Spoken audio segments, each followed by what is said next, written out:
Sebenarnya saya mohon untuk tidak bercakap pada malam ini, tetapi disebabkan dengan tidak semena-mena saya menjadi selebriti hari raya tahun ini, walaupun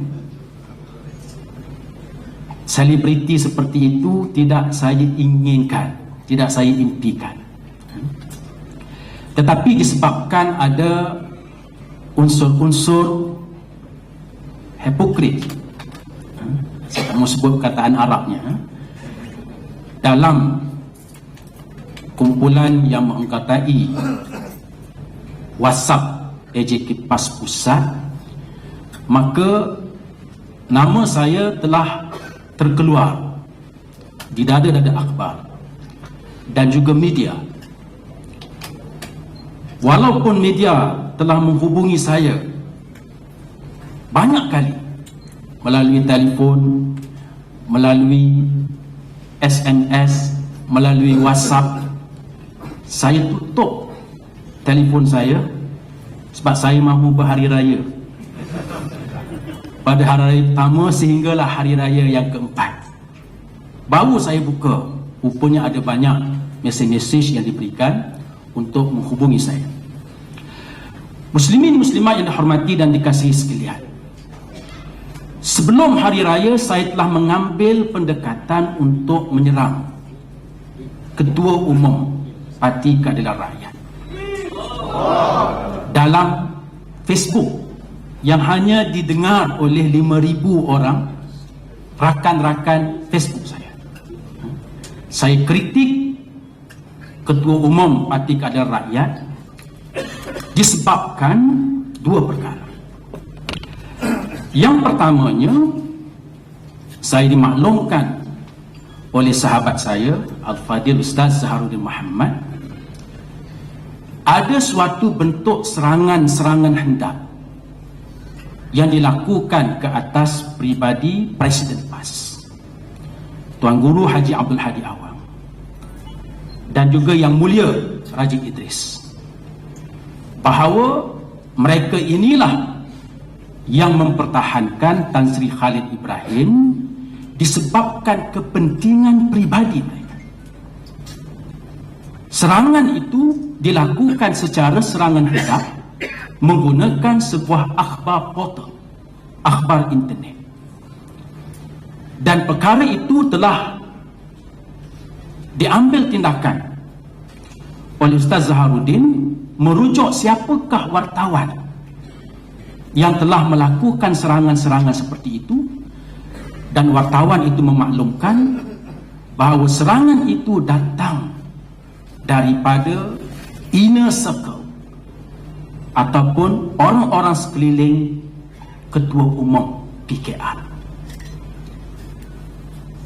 Dan ini menyebabkan saya sebagai seorang anggota Parti Islam Malaysia tidak boleh berdiam diri apabila Presiden PAS dan juga Yang Mulia Raji Idris, saya kenal dia semenjak saya berada di UK dahulu, diserang secara hendak. Maka apakah bila ada serangan hendak, kita menyerang semula, kita dianggap sebagai orang yang tidak amanah dan bertujuan meruntuhkan Pakatan Rakyat? Kenapa tidak diambil tindakan kepada orang yang menyerang secara serangan hendak itu? Itu persoalan. Dan hari ini pun masih berterusan. Serangan itu dilakukan setiap hari melalui akhbar portal tersebut dan juga akhbar-akhbar yang lain. Itu pertama. Yang kedua, saya mengambil tindakan untuk menentang dan juga mengkritik Ketua Umum Pakatan Rakyat, Ketua Umum Parti Keadilan Rakyat, disebabkan Kajang Move. Yang mana Kajang Move ini merupakan jalan pintas untuk menuju Putrajaya. PAS kita telah masuk pilihan raya sejak tahun 1955 dan kita bersabar. Walaupun kita tidak menang pada tahun 2013, ketika mana pada waktu itu ramai pimpinan-pimpinan Pakatan Rakyat yakin bahawa kita akan ke Putrajaya. Mungkin ada yang dah bersiap untuk ke Putrajaya pada malam tersebut. Tetapi Allah telah mentakdirkan bahawa belum sampai masanya. Belum sampai masanya. Walaupun kita mendakwa kita mendapat populariti, vote, undi popular lebih, tetapi belum sampai masa. Lantaran itu kita bersabar. Rakyat Selangor memberi amanah negeri Selangor kepada Tan Sri Khalid Ibrahim dan timnya supaya selepas ini kita akan menyingsing lengan, turun padang untuk memberi khidmat kepada rakyat. Bukan menjadikan negeri Selangor ini sebagai jalan pintas untuk mendapat jawatan-jawatan penting di Putrajaya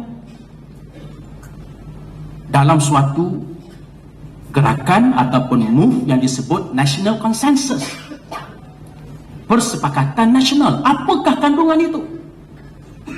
Apa kandungan national consensus yang ada kaitan dengan Kajang Move?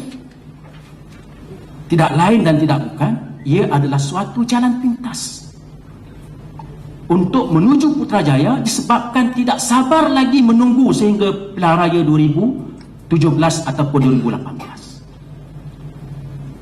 Bila kita melakukan gerakan-gerakan seperti ini, ia merupakan suatu pengkhianatan kepada rakyat Selangor yang mengundi Pakatan Rakyat atas lambang PAS, PKR dan DAP kerana mereka mahu pentadbiran yang dilakukan sebelum ini lebih telus, lebih amanah dan lebih berkebajikan kepada rakyat. Kajang Move ini satu persoalan yang rakyat kena tahu. Apakah Kajang Move ini? Tetapi gerakan untuk melakukan langkah Kajang ini tidak pun dimaklumkan sepenuhnya kepada pimpinan-pimpinan Pakatan Rakyat termasuk PAS. Sebab itu saya mengambil sikap mengkritik Ketua Umum PKR supaya dia bersabar, tidak mengambil keputusan-keputusan yang unilateral yang melibatkan risiko besar, yang melibatkan kepercayaan rakyat kepada kita. Inilah di antara sebab mengapa saya mengkritik. Dan kritikan-kritikan itu diperbincangkan dalam WhatsApp. Kami perbincangkan dalam WhatsApp. Walaupun ada pimpinan-pimpinan PAS yang keluar kemudiannya membuat pernyataan akhbar menyatakan bahawa WhatsApp ini hanyalah media sosial untuk hebahan anak kahwin, untuk hebahan mesyuarat. Kalau begitu tak payah buat WhatsApp. Kadang-kadang perbincangan dalam WhatsApp itu menjadi serius. Media tidak formal ataupun disebut informal communication ini, inilah yang telah menyebabkan Isaac Newton menjadi seorang saintis hebat, mengemukakan pandangan-pandangan tentang 3 prinsip mekanik dia, kerana dia berhubung dengan rakan-rakannya melalui media tidak formal. Di antaranya yang ada pada hari ini WhatsApp. Perbincangan itu adalah perbincangan yang serius. Kadang-kadang ada unsur humor, kadang-kadang ada unsur provoke. Disebabkan itu, maka perbincangan itu walaupun dalam media sosial, ia tidak merupakan suatu perbincangan untuk diketahui umum. Ia adalah perbincangan sulit. Dan apa yang saya kemukakan itu tidak lahir daripada diri saya. Kerana saya bukan salah seorang yang menyokong usul untuk keluar Pakatan Rakyat dalam perbincangan itu. Yang menyokong usul itu orang lain, yang mengusulkan orang lain. Cuma saya mengemukakan beberapa senario yang boleh berlaku. Sekiranya kita keluar, apakah senario dia? Kedudukan negeri Selangor. Dan juga rasa sebahagian ahli PAS yang dibincangkan pada malam itu, akan ada ahli PAS yang selepas ini lega, selepas ini merasai tidak lagi terkongkong untuk memberi kritikan-kritikan yang pedas kepada pihak-pihak tertentu seperti mana yang pernah dilakukan sebelum ini. Saya terjemahkan dalam bentuk perkataan yang bersifat sarkastik. Yang dalam perbincangan itu, kalau mereka yang ada dalam perbincangan itu, yang duduk sampai 2 pagi berbincang itu, saya yakin mereka akan faham apakah bahasa yang saya gunakan. Tetapi bila dibocorkan perbincangan WhatsApp itu, nama saya tidak semena-mena jadi selebriti. Sehingga Facebook saya yang saya kritik sebelum Hari Raya lagi, Facebook saya pun dikeluarkan isi dia. Bak kata orang, kalau saya berdeham, orang akan tanya deham itu untuk Tan Sri Khalid Ibrahim ataupun Anwar Ibrahim. Jadi saya tak mahu menjadi popular, saya senyap. Dan saya hanya memberi maklum balas dalam Facebook kepada rakan-rakan, tetapi ada yang mengeluarkan. Di antara isu yang saya sebut ialah isu Behran Booth yang berlaku. Bagaimana Adun Behran telah diminta meletakkan jawatan untuk memberi laluan kepada orang yang lebih dipercayai oleh Ketua Umum Pakatan Rakyat. Ada yang mempertikaikan, saya dapat sumber daripada mana? Saya ni pengundi Behran. Pengundi Behran sejak saya mendaftar undi sampai sekarang. Dan saya kenal orang-orang kanan kepada Adun Behran dahulu. Tujuan saya membangkitkan isu itu supaya orang faham tindakan menurun naikkan pemimpin ini bukan seperti tukar pakaian. Nak turun orang ni, tak puas hati dengan orang ni, ataupun nak naikkan orang yang dia favourite, dia boleh naikkan bila-bila masa seperti mana tukar pakaian. Ini bukan suatu amalan yang baik hatta dalam negara demokrasi. Biarkan negara demokrasi ini dipimpin oleh perlembagaan 5 tahun sekali. Berikan ruang yang seluasnya kepada pimpinan yang ada. Yang saya yakin rakyat Selangor telah berapa kali poll dibuat. Sama ada dibuat oleh Merdeka Center, sama ada dibuat oleh poll-poll persendirian. Rakyat Selangor di belakang Menteri Besar sekarang. Takbir! Itu jelas. Sebab itu bila YB Shah Alam keluarkan kenyataan semalam, dikut oleh Sinar Harian, dikut oleh akhbar-akhbar portal, akhbar-akhbar online ini, dia akan ada respon daripada pembaca di bawah. Dan respon pembaca itu biasanya orang yang mendaftar dalam Facebook. Saya sebut kepada rakan-rakan, saya tak perlu jawab. Sebab pembaca itu sendiri jawab untuk saya, dia kepada Khalid Samad. Begitu juga dengan tuduhan YB Spam kepada Presiden PAS.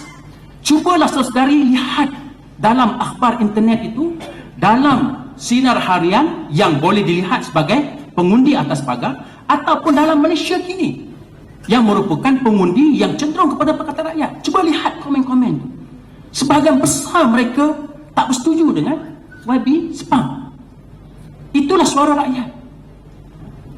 Jadi disebabkan itulah maka saya melihat isu ini bagaimana nak selesaikan, kita kembali kepada peribahasa Melayu. Buangkan yang keruh. Kekeruhan yang ada ini sebab ada orang yang mengkocakkan air yang tenang dan juga mengkocakkan air yang jernih. Ada orang yang mengkocakkan air. Siapa yang mengkocakkan? Rakyat Selangor selesa dengan Menteri Besar sekarang, dengan Exco sekarang, selesa dengan pembangunan Islam. Kita pergilah pada bulan Ramadan di Masjid Negeri, tak cukup tempat untuk iktikaf. Begitulah makmurnya negeri dan juga masjid-masjid negeri Selangor. Rakyat selesa. Tiba-tiba ada orang yang mengkocakkan. Untuk menyelesaikan isu ini tak boleh jumpa lapan mata. Kita jumpa orang yang mengkocakkan itu, bagi tahu pada dia jangan kocak lagi, berhenti. Kalau dia kocak juga, lu fikirlah sendiri bagaimana. Saya rasa itulah sedikit penjelasan kepada muslimin-muslimah yang dihormati sekalian. Moga-moga sokongan kita ini akan memberi kekuatan kepada Tan Sri sendiri dan kepada barisan Exco untuk kita kekal mengekalkan pemerintahan kerajaan Pakatan Rakyat di negeri Selangor sehinggalah habis tempohnya dalam pilihan raya yang ke-14 akan datang. Aqulu qawli hadza wa astaghfirullahal azim li wa lakum. Assalamualaikum warahmatullahi wabarakatuh.